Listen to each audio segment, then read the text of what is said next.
দর্শক, আমরা এই মুহূর্তে উপস্থিত আছি রাজারহাট মিউনিসিপাল ডিগ্রি কলেজ মাঠে।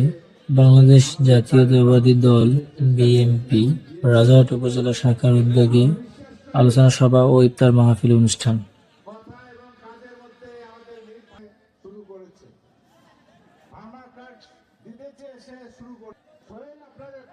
রাজারহাট উপজেলা বিএনপি ভারপ্রাপ্ত আহ্বায়ক অ্যাডভোকেট শফিকুল ইসলামের সভাপতিত্বে এবং সদস্য সচিব শাহিদুল ইসলামের সঞ্চালনায় অনুষ্ঠিত সভার প্রধান অতিথি হিসেবে উপস্থিত ছিলেন কুড়িগ্রাম জেলা বিএনপি আহ্বায়ক মুস্তাফিজুর রহমান মুস্তফা।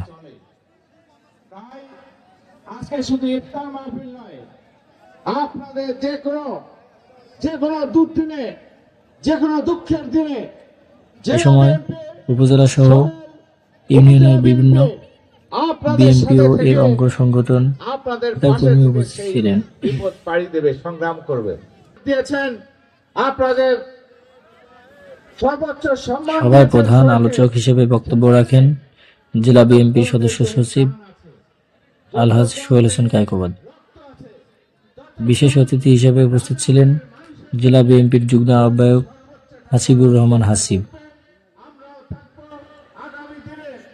দেখা হবে তারেক রহমানের নেতৃত্বে যে বাংলাদেশ তৈরি হচ্ছে, নতুন বাংলাদেশ, দুর্নীতিমুক্ত বাংলাদেশ, সোনার বাংলাদেশ।